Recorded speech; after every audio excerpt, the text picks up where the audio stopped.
Baghdad के एक दरवेश आलिम थे, तो वो जब भी नमाज पढ़ाते ना तो किसी ताजर की दो बीवियों के बारे में दुआ मांगते।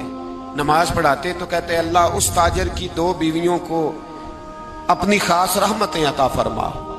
एक दिन लोग उनके गिर्द इकट्ठे हो गए, कहने लगे बाबा जी बताएं तो सही वो बीवियां कौन थी जिनके लिए आप दुआ मांगते। तो फरमाने लगे मेरे शहर का एक ताजर था, बहुत बड़ा ताजर था, मालदार था पर बे औलाद था। उसे बगदाद से मुल्क के शाम जाना पड़ता था तिजारत करने, और कई कई महीने उसे शाम के मुल्क में रहना पड़ता था। उसने इस तरह किया कि वहां भी एक शादी कर ली। अब वो वहां कुछ ज्यादा वक्त गुजारने लगा, मालदार आदमी था, बीवी को मकान भी लेके दे दिया।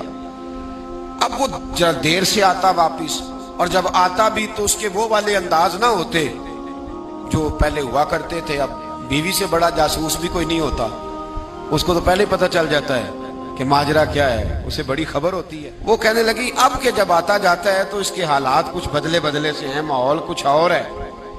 उसने एक बूढ़ा आदमी जो उसका अजीज भी था और समझदार भी था उसको तैयार किया। कहने लगी अब के जब मुल्क के शाम जाए ना तो इसका पीछा करना और खबर करना कि कहाँ रहता है, कहाँ जाता है, क्या करता है।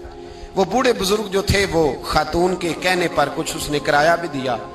वो उस ताजर के पीछे गए और वापस आके खबर दी। कहने लगे कि ये तो 2-3 साल बीत गए, इसने वहां भी शादी की हुई है, तुझे बताया ही नहीं। बीबी बड़ी समझदार थी, हौसला मंद, जीरत, उसने शोर नहीं मचाया। उसने कहा कि मैं ना अब जब आएगा ना तो तरीके से बात करूंगी और पूछूंगी कि ऐसा क्यों किया। और ये भी उसने आके बताया कि अगर तेरे साथ निकाह के बाद उसे औलाद नहीं मिली तो औलाद वहां भी कोई नहीं। ये मुकम्मल तफसीलात। अब जब इस दफा खामंद आया तो आते ही वो बीमार हो गया, कमजोर होने लगा। अब खातून ने मुनासिब नहीं समझा कि आते ही धड़ाम से मैं उसके सर पर ये फोड़ दूं कि तूने निकाह किया हुआ है और मुझे बताया नहीं। वो तरह तसल्ली में रही, कुछ वो बीमार था, हौसला रखा, खिदमत करती रही।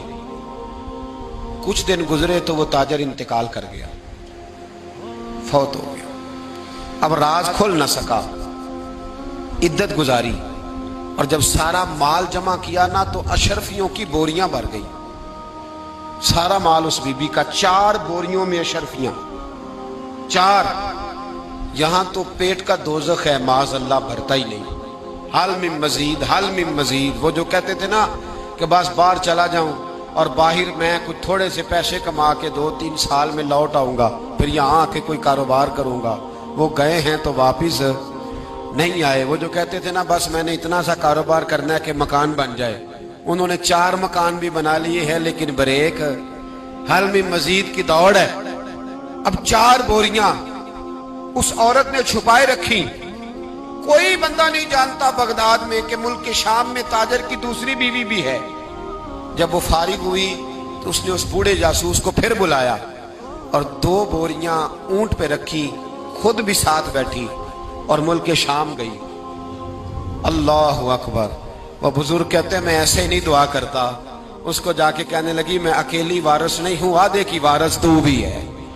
मैं अकेली वारिस नहीं, ये तकसीम विरासत है, आधी की वारिस तू भी है। तो रख अपने पैसे, मुझे पता है उसने निकाह किया था पर मुझे बताया नहीं था, तो रख अपने पैसे, मैं तुझे दे रही हूं, आधे तेरे हैं आधे मेरे हैं। उसने नजर उठाई तो रो पड़ी, कहने लगी नहीं अब ये सारे तेरे ही हैं। अगर तू अल्लाह से डरती है तो मैं भी रब से डरती हूँ। अगर तू मुस्तफ़ा करीम का कलमा पढ़ती है तो मैं भी उसी नबी की मानने वाली हूँ।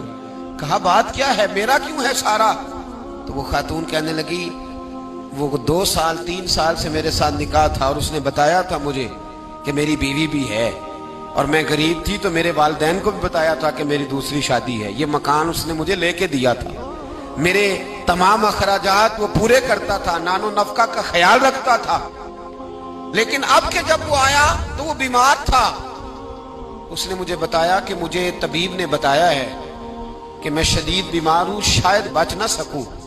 तो कहने लगी वो मुझे कई लाख रुपए भी दे गया और जाते दफा मुझे तलाक भी दे गया, फारिग कर गया। कहने लगा तू जहां चाहे मेरे बाद निकाह कर सकती है। और कहने लगा मैं चाहता था पहली बीवी को बता दूं, मौका नहीं बना और उसका दिल ना टूटे, बता नहीं पाया, लिहाजा वो मुझे ढेर सारे पैसे दे चुका है, सारा मेरा हिस्सा मुझे पहले से दे चुका है। मेरी बहन اب یہ 4 بوریوں میں سے 2 میری نہیں بلکہ 4 کی 4 ہی تیری ہے، تو ہی اس کی حقدار ہے۔ تو بزرگ کہتے ہیں مجھے بتاؤ جن کے اندر اس قسم کے تقوی کی جھلک ہو ان کے لیے ہر نماز کے بعد دعا مانگنی چاہیے کہ نہیں مانگنی؟